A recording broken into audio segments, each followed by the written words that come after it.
Good afternoon, everybody, and welcome to this week's edition of Humanities Cafe. I'm excited that you're here. My name is Stacy Chidaushe. I'm the program coordinator for South Dakota Humanities Council. And today we're going to talk about the media, but maybe not in the way that you're used to.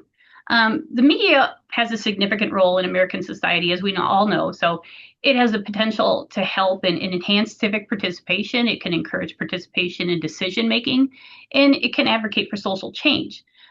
Ideally, media should reflect the diversity of a society, and Indigenous media outlets seek to do just that. UNESCO defines Indigenous media as media created and managed by Indigenous peoples. And here to talk to us today about the importance and impact of Indigenous Indigenous news media, are a couple of experts in the field. We have Dr. Jamie Folsom and Levi Rickert. Thank you so much for joining us for this important discussion. I want to start by having you introduce yourselves. Tell us who you are and what you do.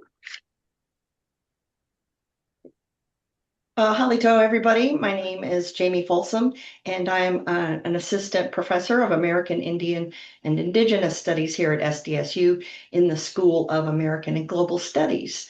I am also a fairly recent South Dakota resident, so I moved here in 2023 to start this position at the university. And I'm very happy to have this conversation and be part of this. So thank you for inviting me. Thank you for being here. Yeah, and Bajou, I am Levi Rickert. I am a proud citizen of the Prairie Band Potawatomi Nation. I am the founder, publisher, editor of Native News Online, which will turn 15 years old this coming February. And I also, we have another outlet called Tribal Business News, and that's really geared towards, just what we said, new business in Indian country. We started that in October of 2020 in the midst of the pandemic. So I'm happy to be here today to share my role, talk about my role and where I think Native media fits into their overall media. And we do know that media overall is under attack these days. So I'm happy to be part of this conversation. Thank you. And we do have another invited guest who I may be having technical difficulties. Jody Rafe Spotted Bear is also invited to this discussion. Hopefully she'll be able to join us. So if you see her pop in, we'll add her into the discussion, but let's get started first with a little backstory, okay? So prior to the introduction of specifically Indigenous news media, how are communication needs met prior to the introduction of newspapers and things like that? Whichever one of you wants to step into that. You guys go ahead and I'll pop defer in. to the doctor. You can go first. First of all, I teach a number of different classes. So some of them are history classes, some of them are specifically media and mass communication classes, and others are more situated in the American Indian and Indigenous studies. And in all of those, I bring kind of two things. I'm always inserting the Indigenous voice into any of the classes that I teach and most of the presentations I do. Being a citizen of the Choctaw Nation of Oklahoma, it's particularly valuable in a setting where I am in the homelands, I work and live, and I'm a welcome guest in the homelands of the Ocheti Shakoi. So, and in particular, Dakota people. So it's always for me a matter of getting into relationship with other people. And I think this calls into how we were before colonization, and even after colonization, we're still this way. These kind of ways of making relationships, meeting people, learning other languages, learning what's important to other people, trading stories, even, solidifying relationships through gift giving and things like that. I find that all of these were important ways that we communicated. So the Choctaw people traveled a lot, and we were, already farmers, but also hunters and so on. But we did travel quite a bit, and there are stories from elders that talk about us visiting the Blackfeet and the Lakota and Dakota people, and coming in contact with the Sundance and bringing some of that back to our homelands in Mississippi and Alabama, or what's now Mississippi and Alabama. And so people don't always recognize how, mobile we were without being kind of labeled nomads. And so these kind of ways of learning multiple languages, very important. But person to person, oral traditions, and then backed up by, sort of beautiful visual art expressions, storytelling, songs, dances, and sharing those out with other people and inviting people into those kind of ceremonies and into our communities. I think that's really important. But one thing of note, because I usually talk about North American Indigenous people, is in Central and particularly South America, there were ways of communicating that were documents with messages encoded in the same way we might think of binary codes or HTML hypertext. And one of them were the kipu that went along. They were messages encoded with color, knots, and it was like a belt. And there were people who ran and took these from place to place and it communicated that way. And maybe this is true with your tribe as well, Levi, to have wampum belts and things like that that were durable documents. But with all documents, somebody has to understand how to create and embed the messages and the information into that, as well as how to interpret that and share that out and pass that knowledge on to the next generation. So it was very relational from generation to generation, from tribe to tribe, language to language, but also they were durable parts of our oral histories that we exchange with wampum treaties and things like that.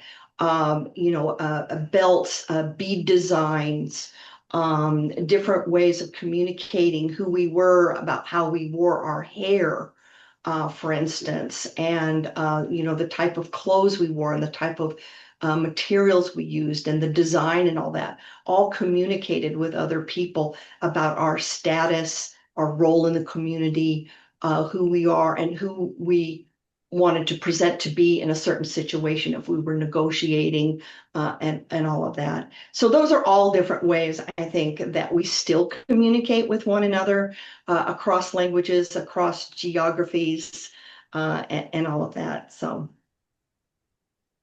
Yeah, Wonderful.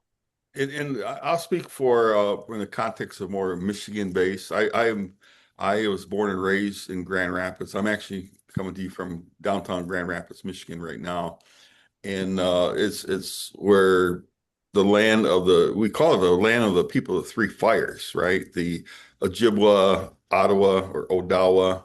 Ojibwa, another English word is Chippewa, and then I'm Potawatomi, and in our language it's Potawatomi. So Confederacy of the Three Fires is what we call ourselves. In our people, and I'm gonna go way back, predating when Jesus Christ walked on earth. There were some mounds along the Grand River in Grand Rapids, Michigan, are the Norton Mounds, and it's a national historical um, place that predate when Jesus walked on earth, as I said. But in 1964, I think it was, the University of Michigan actually came over and started excavating, taking apart two of the mounds. I think there's seven total. And then the community kind of rebelled and rose up, said, you can't do that. Well, they had already done it. But one thing that they found in those mounds were seashells from the Gulf of Mexico. And so I think it's always interesting that if you think of it in that context, that many thousands of years ago, there was this commerce taking place. They were coming, maybe traversing on the Grand River, up and down the river, somehow getting all the way up to Michigan. And there's this trading that took place. So there's a certain amount of that communication, as the doctor said, the oral history. We can probably even jokingly say smoke signals were real, right? So that was another form of communication. But I think a lot of the my understanding of our history is the Confederacy would have meetings. Now, I don't know how often they were held, quarterly or once a year, but they would get together and talk about distribution of land and actually probably help rearrange or pre-planned marriages, right? Because our people, and this is so interesting to me, is our people knew that you just didn't marry your relatives. Your offspring, something could be wrong. And so among our Three Fires, people have these clan systems. We're not the only people with clans. I happen to be a Thunder clan, but so it was a way of figuring out and having these Confederacy meetings where you would, so and so is now of the age of getting married, and so so that there wouldn't be ancestral relationships. They would actually help decide who was going to marry who, and I just think that's really smart in terms of brilliance. We were called the merciless savages in the Declaration of Independence, but if you think about our forefathers, our ancestors had enough sense to avoid those situations, and so that to your point, Stacy, is how we communicated pre-newspapers. And there's Simon Pokagon of the Pokagon Potawatomi, right? The leader.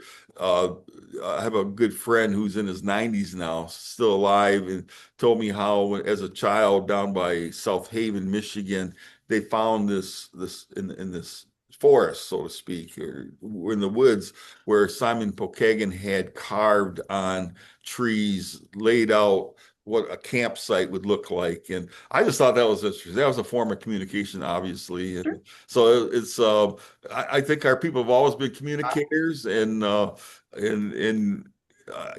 think in modern days we're still looking at figuring out how to do. We'll talk about this later, but there's a transformation of what even goes on with the media right now, right? So, back to you. Sorry. And it kind of to what you were talking about, Levi, with the smoke signals, and referring to what you mentioned, Jamie, is that I've seen it referred to as the moccasin telegraph, where it was just everything was communicated by people traveling to talk to each other and stuff like that. So I find it's absolutely interesting because the communication was something that the Indigenous peoples had down, like they knew what to do, and you guys were able to communicate all across the land. So, but when we bring colonizers into the picture, they had their newspapers and ways of communicating too. And what were the mainstream colonizers or newspapers? Why were they problematic? I mean, I know that seems like a duh question, but but there's a point to it. Why were they particularly problematic in the narrative that they told? Well, I can definitely point to a couple of examples in time to talk about how problematic. First of all, not recognizing the technology and the level of sophistication of our communities, of our nations, of our interactions, led, I think, people to believe that the printing press was the end all and be all, and we were talking before we went on air, Stacy, about literacy, and some of the early newspapers for some tribes were in language and also in English, and then many times, learning another language, like I said before, is really just an important part of who we are. And so we learned English, and in many cases, we were more literate as a group, as groups, than the white settlers were. And so, that gave us an advantage for keeping our communication going with each other. But in the face of, the printing press and sort of the rise of sensationalistic reporting, I'll point to a couple of things. First of all, the Sand Creek Massacre of Cheyenne and Arapaho people led by Black Kettle. And this was at a time when Colorado was fighting for statehood. And one of the things in the way of that was the presence of Native people.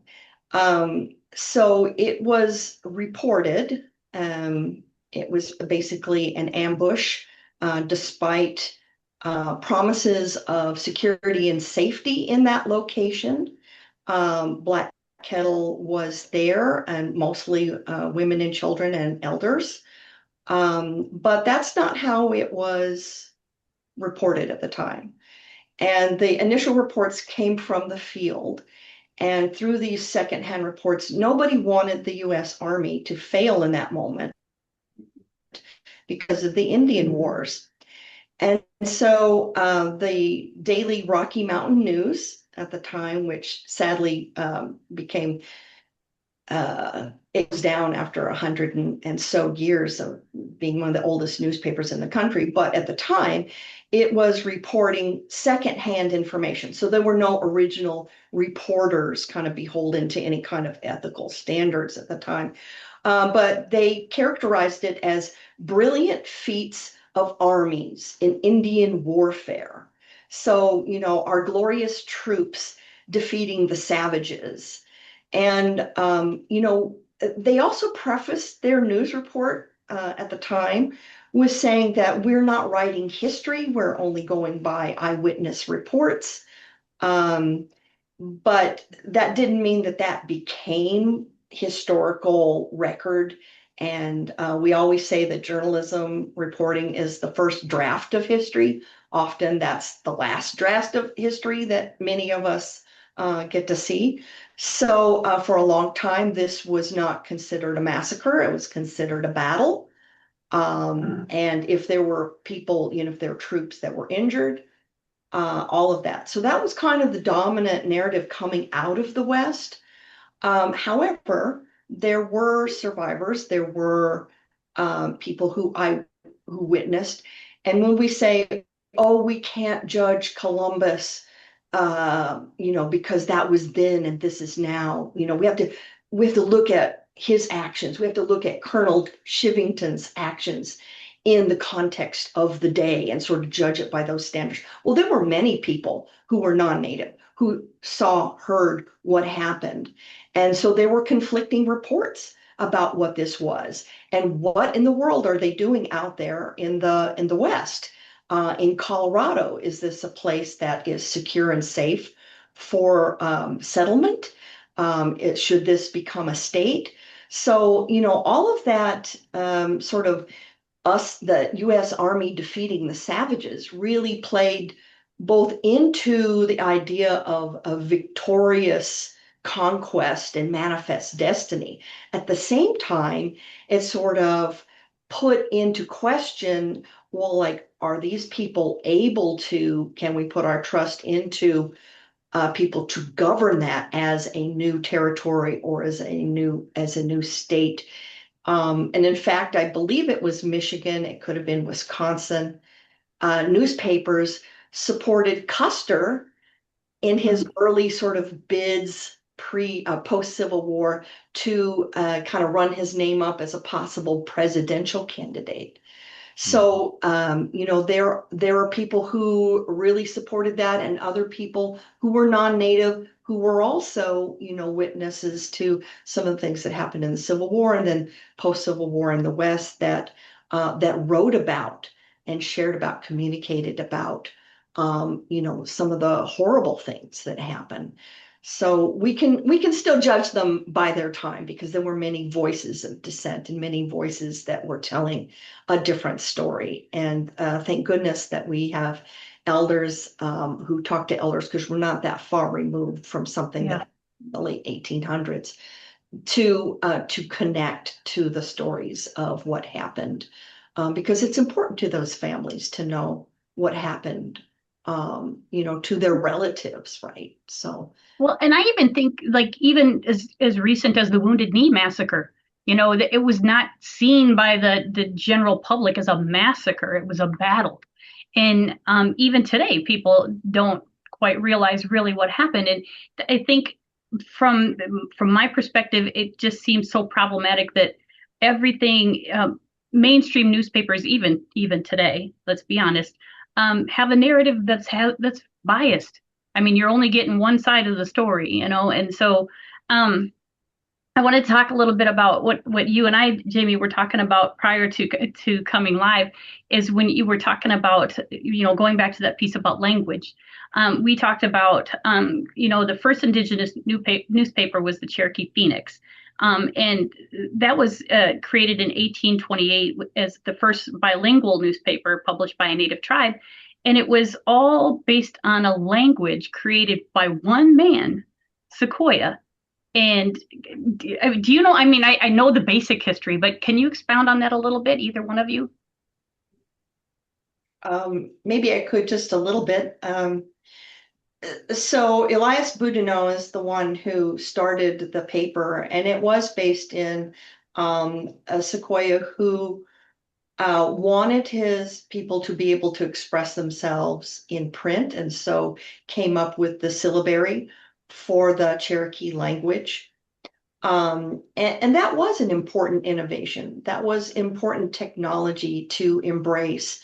And I think a lot of tribes who were on the East Coast or in that area did recognize the importance of learning English, but also using the printed word to preserve and to promote their own language. So Sequoyah created a very unique way of writing that's specific to Cherokee language. But as people wanted to create dictionaries or create ways that, printed ways of expressing themselves, there were a lot of different ways to write the Choctaw language, for instance.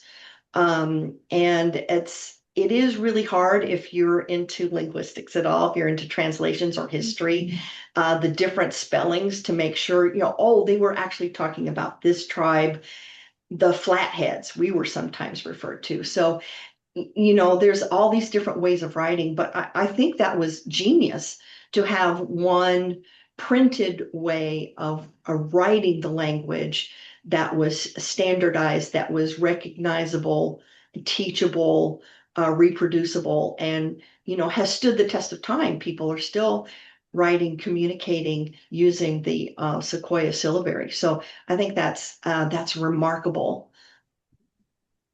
Well, and I mean, based on what I know of the history of that, I mean, he did that in a way to so kind of bring his people together in the face of the prospect of forced removal. And in this, so he was, trying to unite his people, and this way they could communicate with each other, and in a way that it was very personal to them and very individualized to them. So they, the Choctaw people, also had a newspaper, and I'll let you talk about that, Jay, because you obviously know more about it more than I do. But the Cherokee Phoenix, from what I understand, is that it was the state of Georgia seized their printing press prior to removal, the forced relocation. And even after they relocated to Oklahoma, then they said, okay, you know what? You got rid of our Cherokee Phoenix, but guess what? We're going to start something new. And so just like the Cherokee, the Choctaw also, after being forced to relocate to a whole nother land, they also started their own newspaper, correct? Yes, that's true. Daniel Folsom, who is a distant relative, I think there were 20 children in his generation. I want a quick reference back to the topic for today, which Mm-hmm. is news sovereignty and why Mm-hmm. it's so important. And we all have heard the adage about, freedom of the press is for those who own their own press. And that's very true. And the Cherokee Phoenix true to its name, became the Cherokee Phoenix again, and is today a published newspaper under that banner. But so the Choctaw people, after removal, the Choctaws also embraced, learning the English language so that they could have, understanding of the U.S., laws, the terms of negotiation for treaties and things like that. Many times the women would be translators. And so, even we were the first to be removed. So one of the first things Jackson did when he became president was enact the Indian Removal Act and of 1830. And so in 1831, that was, our folks being moved across there. And so one of the important things to do was establish ourselves as a people, and just like the Cherokee did, wanting to bring people together, but also to preserve. We didn't want to let go of our language. We didn't want to let go of our culture, the ways of our understanding of the world. And like one of the things that gets disrupted are families, right? So communicating among families, how do I find so and so, like when did they leave, and people were snatched in the middle of the night, and so those important things like a newspaper could bring people together and connect people after separating, fracturing, and all that. The other thing was the terms of governance that we had east of the Mississippi. We had three very distinct districts, and several several communities that did kind of come under the umbrella as Choctaw speaking people. So it was more like a confederacy than it was a nation at that time. But to come into, the Oklahoma Territory, Indian Territory, and be in many ways forced to displace other native tribes, Kickapoo, the Osage, and so on, there was a need to kind of come back, congeal together, and say, who's in charge? Who do we turn to? Where do we find this? All of that's very important. So in Dokesville, Oklahoma was the capital at the time. And so that's where the newspaper, the Telegraph, was started, Choctaw Telegraph. And so a lot of it was in language. And as we formed, coming together and had our own laws, they were still written and spoken about in Choctaw language. They weren't translated into English at the time. So it was very important to preserve that and bring that with us and reform that in the new territory, in our new homes. And I think that speaks to sovereignty of, having control, having a say, having information we need to make good decisions. Okay, exactly. Yeah, and that is to the point about why is sovereignty so important. So 170 plus years later now, what's happened since that time in terms of the growth and development of Indigenous journalism? I know we have now, radio and things like that have come to the fore, but how has contemporary journalism grown and progressed, particularly in the digital era? And I know, Levi, I know you know about this. Well, yeah, I'll say that I would say 8 years ago, thereabouts, I was asked to do a workshop for the Michigan Education Association, Indian education, on media, and where Native people are getting their media. And I was, I started a website in February of 2011, basically a narrative with some photos, right? And so it was a website. I was shocked when I did research for this workshop that most Native Americans still get most of their information through radio. But it really makes sense if you think about it in terms of the lack of broadband. You can see Grandpa on we'll say the Navajo reservation where there's no running water, no electricity. He may be in his pickup truck listening to the radio. And a year ago, I was out covering the congressional race, Jonathan Ness, the former president of the Navajo Nation. So I went out and spent the day with him. The day before the 2024 presidential election, and so he lives in Flagstaff. He said, "Meet me at Flagstaff." And so I met him there like 6 in the morning. We went to 4 locations on the Navajo reservation, and so it's interesting. We were in Window Rock. And so he said, "Hey, Levi, let's go over to the radio station. Here's the former president of the United States, or excuse me, of Navajo Nation. Navajo Nation. To be clear, Jonathan Ness walks into the radio station, and they let him. 10 minutes later, he's on the air for like 20 minutes, and he told the people where he was going to be on the reservation that day. And so this lady came up through the last stop, is Tuba City, before I had to get in a car and drive back to Phoenix because I flew to Washington the next day or that night on a red eye. And she said, I heard President Nez on the radio. I just had to stop what I was doing. I had to come see him. And I just thought it was just really, really demonstrates what I knew to be true. People still get their information from the radio. And as a publisher of Native News Online, and I like to tell this story that the first week, 16 people, 1-6, came to the website because you can track it through Google Analytics. And that wasn't my whole family because I have a big family. It wasn't my circle of friends. I have a lot of friends. But last year with our Yahoo, we have an agreement with Yahoo News. Like 7 million people saw Native News Online, and then 7 million people, I think it was 8 million, went to our newsletter. Not everybody comes in this, who gets the newsletters, open up every link, but 8 million people went to our newsletter. So you think about the incredible how can I say, traffic that we've been able to build with very little. And I probably spent, I can honestly tell you, less than $500 on marketing and advertising to get the word out about Native News. So where I am very prideful, no arrogance, I really believe that we built this readership through consistency in that, sometimes in websites in particular, things shoot up like a rocket and then they fall down because they're a sensation, right? They're there for 3 months.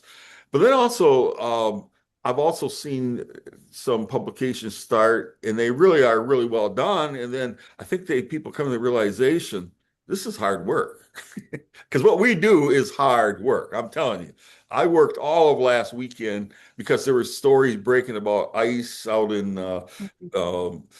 had detained the Native actress Elaine Miles, and so I'm doing the stories, and that was like so well read. And so then I wrote an editorial about it. And so and I'm not trying to get sympathy because I tell people I'm a hard worker, but I will tell you it's hard work. So if you're going to do this, you have to be consistent. You have to come back. And early on, I read that, boy, if you don't update your website within 72 hours, people think you're out of business. So I can honestly tell you that we publish 365 days a year, even on Thanksgiving, Christmas, New Year's. It might be one story versus the typical 5, but we are still publishing. We want people to know we are active. And so I don't want to go just like I'm just really getting just talking randomly, but I do want to say that Native Americans these days are looking for news. They are looking for news. Then what I think Native media does is we dig deeper. For instance, I'm going to use this as a prime example. When the story out of Camp Loops broke about the Indian boarding school, up there they call it residential schools in Canada, and they had found the mass grave of 215 bodies, as I recall, children, school-age children. That was a sensational story. It went worldwide that weekend. It was Memorial Day weekend. And quite frankly, I'm sitting back, like, yeah, I already know about that. It's not really news to me, okay? But this was a learning experience for me as a Native person and a Native journalist, that just because I know it, my community knows it, that Mhm. does not mean others know about it. And so one of my business partners called me and said, "Aren't you doing anything about this?" Then we called the managing editor. We said, well, that's not really news. We know about it because where I live in Michigan, it's 90 miles away on the Mount Pleasant, the Saginaw Chippewa area. Supposedly there are like 220 bodies up there. We've known about this for decades. And so, but when it came to the thing, came to the, I think I wrote an editorial that Camp Loops was, it woke up the world to what happened with the Indian boarding school experience. And so what you saw was the national media, and I'll use NBC, came up to Harbor Springs, spent 2 or 3 days there, and interviewed people. And then they put it on a Sunday night, 10 days later, thereabouts. And they had like a 2-minute segment. And they had spent 2 or 3 days there.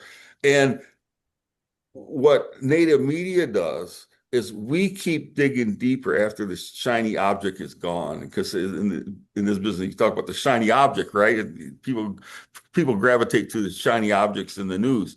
But we stuck with it. We have written over 200 or published 270 stories about Indian boarding schools. And I'm so proud of our staff over the course of like 3 or 4 years now that I like to tell people we dig deeper when the mainstream media just gives us really that cursory type of what can you do with a story in 2 or 3 minutes, right? Albeit you have the mass, you have millions of people watching it versus ours is thousands, but it adds up. So I don't want to get too far down a rabbit hole, but I will say that I'm proud of the work that we do, and it's very essential. Absolutely. So I want to open it up a little bit to see if anybody in the viewing audience has any questions or comments. I unfortunately our third guest wasn't able to join us, so we don't have a specifically Lakota, Dakota, Nakota perspective. But if anybody in the audience has anything they'd like to share, please do so. You can raise your hand, you can pop it in the chat, and we'll get to that as well. I want to touch now on the importance of sovereignty, what it means, and why it's important. So you touched on it a little bit, Jamie. And when when you're the master of your own media, your own information, that involves reclaiming your power. So what is the role of data sovereignty and news sovereignty in terms of Indigenous peoples, and why is it so important, right? Even now, it's important. Yeah, I actually used to be on the board of directors for the Indigenous Media Freedom Alliance. I worked with Jody in the past, and this is always the topic of conversation, as particularly data sovereignty. Take the murdered and missing Indigenous relatives issue. You know, it goes across borders, it goes across languages, it goes across definitely state borders, but that's not how the data is reported. Right. It's typically through crimes, and so you'll have like the Justice Department or law enforcement and whatever data they have. And so it becomes very fractured. Some states are better about gathering data than others. Some states are more precise with how they characterize, first of all, victims, their families, how they characterize, how they deal with the suspects and criminal investigations and so on. And nowhere in there is there consideration for the profound impact that it has on Native communities for even one person to go missing without a trace, and how devastating that is to a whole community that mourns, that is looking for justice. But they find it very hard to do without any data.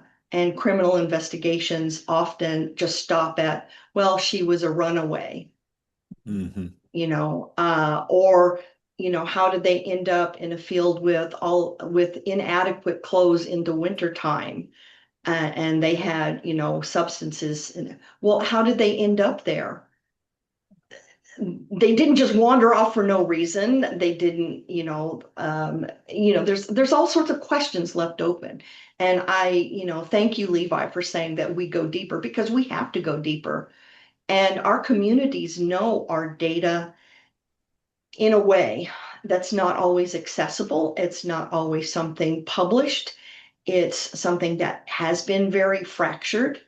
There are loopholes in the federal laws. There's also the different ways that crimes that are committed on reservation or on Indian land are treated differently.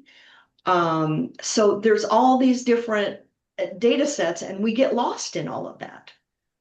And then the press comes and they will cover one person, the woman who was with her boyfriend, and they both ended up dead, right? And in Wyoming. And how did that happen? And there was a whole search for them, and there was a whole story after story on the nightly news and all of that. And there was very clear that the spokespeople in that, the law enforcement, were contributing data to it. They had information. They don't put that much information out there, and they don't care to oftentimes. So, some years back, about 10, maybe 8 years back, Native women and say like domestic violence nonprofits started putting together data of what we know about who is missing. What are the circumstances, who's their family, what's been done by law enforcement, and just do it ourselves. That's what we end up doing, is getting the data and sharing it out in responsible ways, and making it happen, to find people, to press law enforcement to continue investigations. And so if we didn't do it ourselves, it wouldn't get done. And if it was left up to anybody else, we would never even consider that the women's bodies that they're finding in the landfills in Canada have everything to do with what we're experiencing here in the United States, Absolutely. in Mexico, and in the Caribbean. So, to separate it out, to fracture it out, like, oh, this little crime happened over here, it was just one person, and this little one person over here. No, it is thousands, it's millions of people over the years. And I know that the other organizations have been putting together more data on missing and murdered Indigenous relatives. And I applaud their efforts, but they're doing so by having to dig deeper and having to work with the communities and the tribes, and trying to get them to, have data available to, say, like journalists and things like that. That's another place where we might lose access to data that we don't have. But it is a tremendous amount of work. And thank you, Levi, for sharing that out and appreciating the work of newsmakers and data reporters in particular. It's a tough job. Well, and I think a big picture wise, I think that the mainstream media talks about Native people when they should be talking with Native people and getting the Native perspective on things, because we don't get that in mainstream news. And it's not, we don't have the context. The non-Indigenous public does not have a context, like exactly what you're talking about, Jamie. We don't know the whole story. And I echo Jamie's sentiment, Levi, and saying thank you. Thank you for the work that you do. So to continue that work of Indigenous news outlets and sources, it's hard. It's obviously hard. And what are some of the primary challenges involved with, keeping these Indigenous news sources active and volatile and working, and growing them? Well, I can be really upfront. Money. It takes money to do what we do. And people sometimes, I was talking to a friend of mine the other day, and I said, you can make anything look good on computers these days. And it looks all Yeah. professional. Could be somebody who's completely wacky and just telling a false narrative, but it looks good because they got good pictures and they grabs your attention. And you see that often on social media, like Facebook. I live in Michigan, so I get a lot of University of Michigan football on my homepage that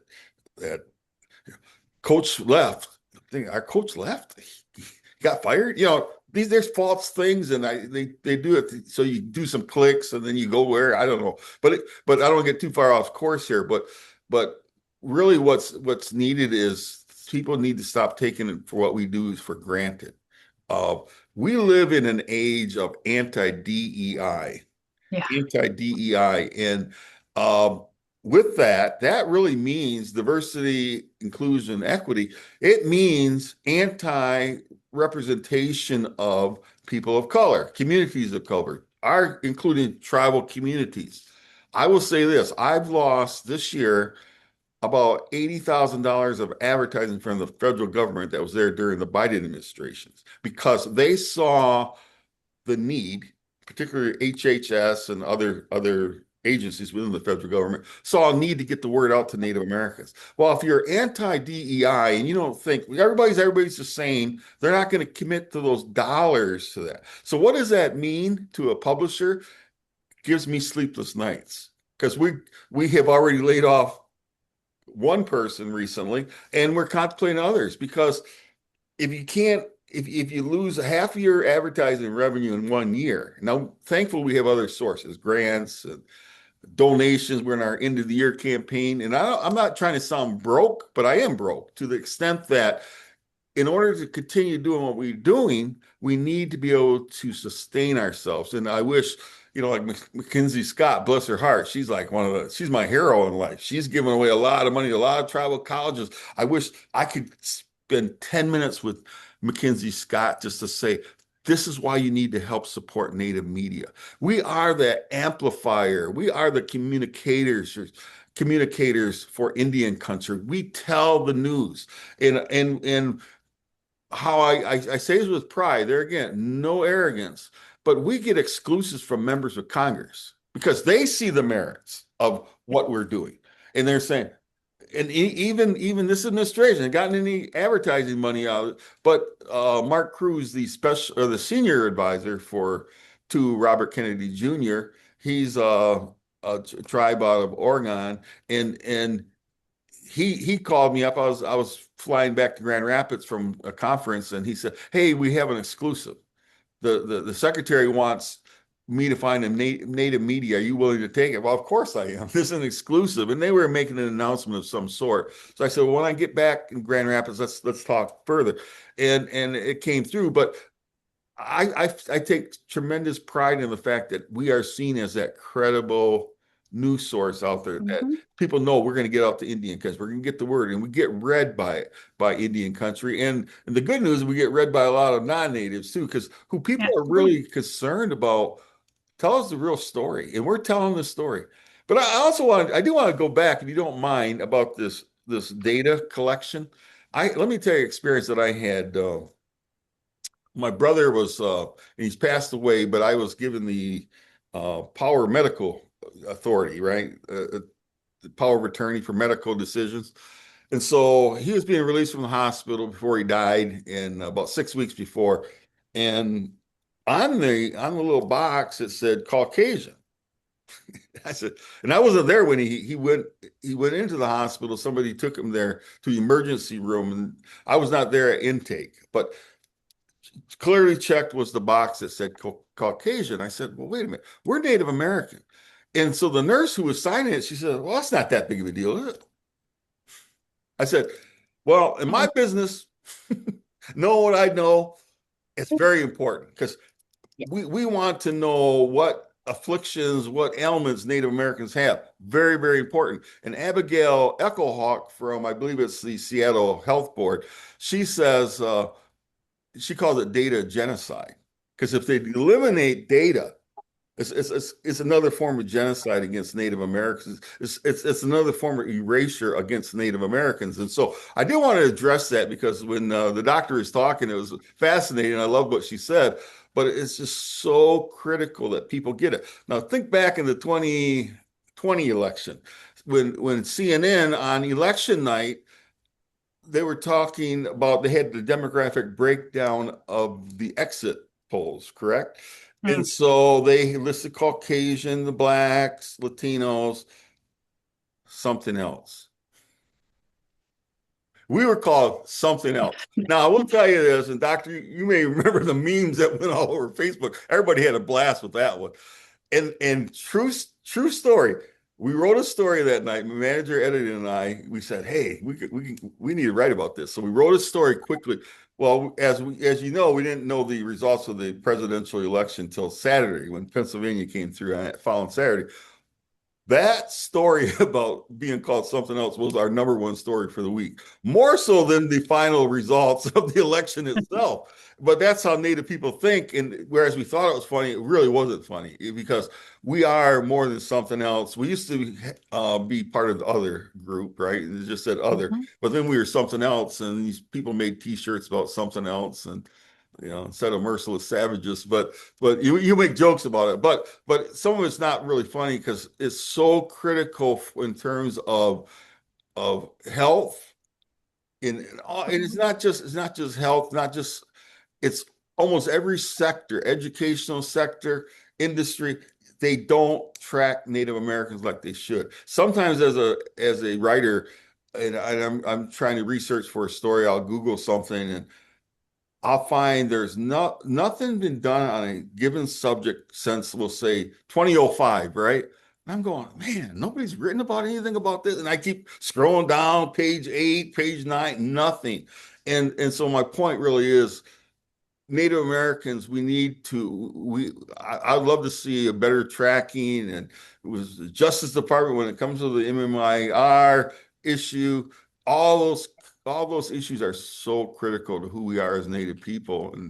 And as a journalist, I'm going to keep fighting for that. And I will tell you this, Stacy, I will tell you in the beginning of this year, our mantra, if you go to Native News Online, underneath our masthead, it says, uh, warrior, uh, warrior journalism defending tribal sovereignty. And that is really, I can honestly tell you every day of this year, especially since January 20th, that is what we've been having to do is defend who we are as Native people, tribal nations, defending our tribal sovereignty. Absolutely. And I kind of want to touch back on too when you mentioned that, the online piece. Now, like looking forward, what do you see as the impact or the increase in digitized media like podcasts, blogs, and the role of influencers, social media, but also with AI? How does that factor into how not just all media, but in particular Indigenous news media, how does all of that factor in now? Because everything is changing so rapidly. So how do you keep up, and what does the future look like for Indigenous news media? I honestly believe we need to get into podcasting. If you think about it, Jimmy Kimmel was suspended because he was discussed on a podcast by, I don't remember the guy's name, but the FCC Federal Communications Director had made a comment, and he was fired, or not fired, but potentially fired, but then he was really suspended, brought back. But if you think about it, it was the power of podcasting, and that is so powerful right now. And it's just we've been doing a lot of research. We do a weekly stream called Native Adashkwi. We're going to convert them to podcasts, and it's just really powerful means because people, whereas our generation, we'd get home, watch the six o'clock news, 6:30 news, and Walter I was alive when Walter Cronkite was there. Eric Severide, I just love listening to his editorials, right? And so I've Googled Eric Severide several times, and I want to write like him because as a child, I remember going, man, that guy's smart. And they don't have a lot about Eric Severide, but he was a great columnist. And with that, I think that we need to, I'm a little older, okay? I'm an old guy, and Potawatomi word is Kwezi, meaning an old man. And I pride myself in that I'm willing to keep up with the times. I can't say, oh, let's did the website in 2011, and we're going to stay there. No, we're willing to. We know we need to do more videos. We know we need to get on radio. We know we have to do podcasting. We need to move with the times. So I think that's it. And I tell you right now, I'll make a joke of it. People have all these, everybody has a cell phone, it seems like, and everybody thinks they're a journalist because I get a Yeah. lot, I get a lot of videos from people, and it's like, okay, the lighting's wrong and everything. I can't really use it. But the point is, young people, and this is so interesting. I will go to conferences and then I find out somebody's 25-ish, maybe less. And so I'll say, hey, where do you get your news? Mhm. I kid you not, 9 out of 10 times, TikTok. And I'm going, how in the world? I'm thinking that as an old guy, right? How in the world do you get your news from TikTok? I don't get it. But we have a young lady on our staff who puts together some TikToks, and they really get well received. But we always have at the end, read the story at Native News Online. So I Yeah. still believe that's the best way to get it, is reading it or hearing it or seeing a video longer than 3 minutes. Because what can you Right. tell people in 3 minutes? So anyway. Well, and Jamie, I do want to, particularly to what you do, UNESCO has stated that, I think I have a quote. It says, developing academic courses tailored to Indigenous perspectives and media practices would help build a new generation of Indigenous media professionals trained in professional standards and cultural sensitivity. You are doing exactly that at SDSU. I can't thank you enough for that. But can you tell us really briefly, because we are running out of time, tell us more about that. What are we doing? Well, first of all, one of the reason why I chose to come to South Dakota State from Colorado was the unique opportunity to combine Indigenous studies and media. And so that's really what my degree is in. And I always want to support the voice of our people to tell our stories in our way, both for our communities, because it's so important that we have good information about what's actually going on in our communities, to hold leadership accountable, which we sorely need. We really do. We have, 5 independent tribal newspapers across 570 or so tribes. That's unacceptable. So building upon a sense of the Indigenous worldview, which includes very strong ethics about relationship building, responsibility, respect, all of those things infused into the better parts of journalistic ideals of seeking truth and reporting it. Those are the things I focus on. And you talk about the future, and I asked some of my students last night what their vision of the future is. Um, they said that we should be using all and any tools at our disposal. They did mention podcasts a lot, not necessarily social media, but that's a way to distribute things like podcasts and those kind of ideas, but also strategic collaborations with existing media. Particularly on the college campus, the student voices across the country are often the most vulnerable. Student journalists are under attack in particular, but they have the support of many of us in the profession and their professors to keep telling the stories that they need to. We may not always, as employees, be able to say the things that we need to say in some cases, but students are encouraged to do that, and we're the ones there. And I just try to give them some skills, encouragement, to go towards that leadership, the very best that we deserve as Native people. And that is, the specific kind of skills and values of media and reporting. So I very much that's at the center of my heart, and I really thank my students for sharing their thoughts for me, Absolutely. so I could share that out with you all today. Well, I do want to. We are out of time, but and we could talk about this for another hour because I have all kinds of things I want to ask you about. But I do want to tell you both that I appreciate very much what you do. I respect what you do, and I'm thankful that you were here to join us today to teach us all a little something that we need to know. But we are gonna say goodbye for today. I do hope that I'll see you all in a couple of weeks when we are going to celebrate the stories that define our state, which is one of the things that the South Dakota Humanities Council, it's part of our mission statement. We tell the stories that define our state.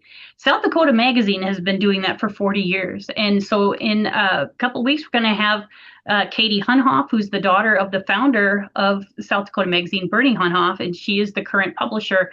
And the managing editor, John Andrews, will be here as well. And we'll talk about some of those stories and kind of have a little bit of a lighthearted conversation too. So thank you all again for joining us. Have a wonderful week ahead, a good weekend, and try to stay warm if you're in the Dakotas. And we'll see you all again soon. Thanks so much. Bye-bye.